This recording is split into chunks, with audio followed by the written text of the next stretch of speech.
This is Amanda Sage for ISA 4220, Professor Green's class, spring semester 2017. I'll be going over three aspects for AppArmor, HTTP, and HTTPS for the Windows Server and Ubuntu servers. Those three aspects will be technical aspects of AppArmor, HTTP, and HTTPS, best practices, and hardening for the three. I'll begin the presentation going over AppArmor and Linux as a whole in a technical aspect. Won't spend too long here, but I will continue on into describing AppArmor and Ubuntu as we move forward. AppArmor is an LSM enhancement that uses mandatory access controls. This allows for comprehensive security policies to be written and implemented. AppArmor is confined and loaded to the kernel instead of the boot. It also has two modes. It has the enforcement mode and complaint mode. Enforcement mode defines policies and reports along with attempted policy violations, whereas the complaint mode only reports policy violation attempts without enforcing profile policies. AppArmor is also a path-based program and was first worked into the Linux kernel 2.6.36.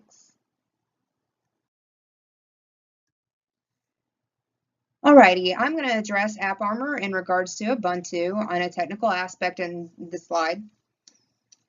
AppArmor was initially unveiled in Ubuntu 7.04. It was then put in as default from Ubuntu 7.10 and on. AppArmor for Ubuntu is application specific. It also has profiles that are readily available in explicit binaries. It also has better planned profiles, and it actually comes with more profiles along with them being a better quality. Users have the ability to create and add profiles to the etc directory. It also has complaint mode in it. There's a few different ways to enter in the complaint mode and what they do. AA-complain keeps track of all violations by logging them into the system log. AA enforce turns profiles into enforce mode and they can only be used alongside with AA complain mode and AA disable. It also has AA disable, which is used to disable and unload profiles. I'm going to go over AppArmor for Ubuntu, best practices and hardening. For best practices, you want to use Docker with AppArmor. You're also going to want to get to know yourself real well. You'll want to study and know the functionality of AppArmor's paths and permissions so that it may run at its optimal performance.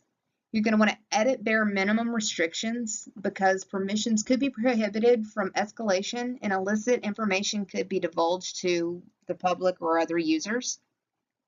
You're going to want to monitor applications and frameworks so that the right policies may be implemented. The AppArmor profile can be found within the container as lxc.aa_profile. You're going to not want to run the -privilege on containers that have AppArmor support. Instead, you're going to want to run -security-op so that too many permissions are not given away. I've listed a few examples below so you can kind of review and get a good idea of what I'm talking about. You're going to want to also implement a DNS script. This offers encryption for all DNS requests. If you do this, the attacker will not be able to penetrate the file system. Therefore, the only thing vulnerable to attack is the kernel. Alrighty, I'm going to go over HTTP and HTTPS in a technical aspect for both Windows and Ubuntu. Both these protocols actually are the same no matter which system you are using. HTTP stands for Hypertext Transfer Protocol. It is a web protocol that is sent between the user and another web page. It also runs on the application layer of the OSI model and sits on top of the TCP/IP protocols. Transmission Control Protocol is also known as TCP It maintains user to server connections, whereas Internet Protocol, also known as IP, ensures proper file delivery from server to user through the use of the Internet. TCP and IP communicate through what is known as a three-way handshake. It's also known as the TCP/IP handshake. I have a little diagram right there for you to be able to kind of follow along as I explain what the TCP/IP handshake is, or the three-way handshake. Basically, it's when a client system via transmission control protocol shoots a synchronized packet out to the server over the Internet. Once the awaiting server receives the synchronized packet, the server then responds via Internet Protocol with a synchronized packet along with an acknowledgement packet. Upon receipt, the client system then responds back via transmission control protocol with an acknowledgement packet. And then once the final step is complete, the three-way handshake is complete and the connection is now established between both the client system and the server system. All right, there is not too much more in regards to HTTPS. Everything I went over with HTTP is included with HTTPS, but there is a little bit of difference there. HTTP, it works on both the SSL and the TLC as sort of a combo. HTTP runs on the application layer, whereas SSL actually runs on the transport layer. HTTP is actually, or S, means Hypertext Transfer Protocol Secure. I forgot to mention that a moment ago. Wanted to go ahead and get that out there. And SSL provides numerous services such as server authentication, message integrity, and it also provides both data and public key encryption.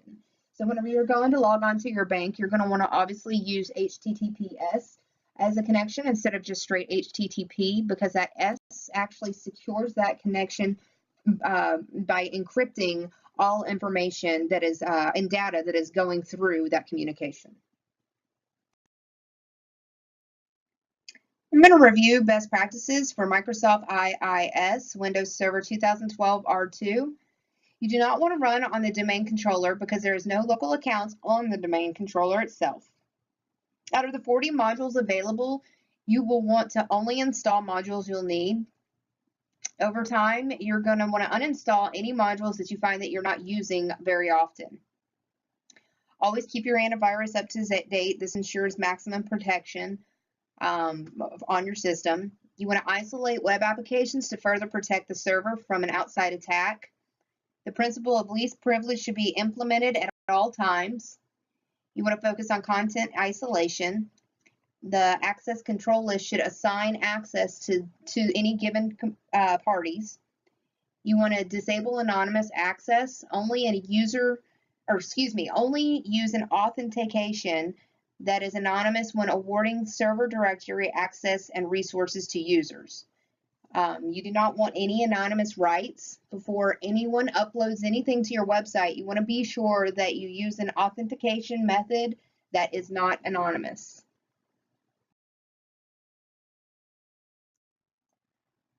I'm going to review some hardening tips for Microsoft IIS and the Windows Server 2012 R2.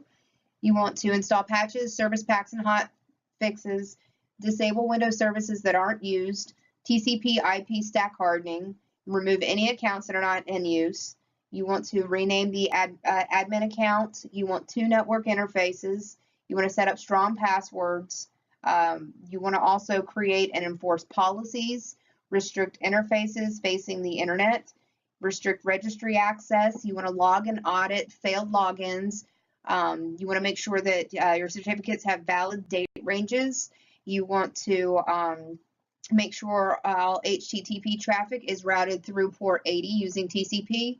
You want to make sure all HTTPS traffic is routed through port 443 using TCP as well. You do not want to connect an unhardened IIS server to the internet whatsoever until you get that thing up and hardened. You want to also you do not want to place it in an unsecure location. You want to disable telnet. That's kind of like a thing of the past that nobody uses anymore. Very rare. It is used very rarely though. You want to disable NetBIOS and SMB. You do not want data access components. You do not want to install on the domain controller. You don't want to install it on a printer, HTML ISM, MS index server, MS front page server, and you also do not want to allow account sharing whatsoever. Best practices for Apache on Ubuntu 16.04.1 LTS. You'll always want to create a separate sudo account for both users and groups. It is never, ever a good idea to have root access available to users and groups on a server. This can always be a disaster situation that cannot be recouped. Also, you want to restrict access so that only certain IP addresses on networks can view your website. You want to review your DSO modules. If you do not need extended capabilities for your server, then you can kind of just go ahead and disable this feature. You want to keep Apache up to date, like everything else in the world of information technology. You want to keep Apache up to date to ensure your system's protection.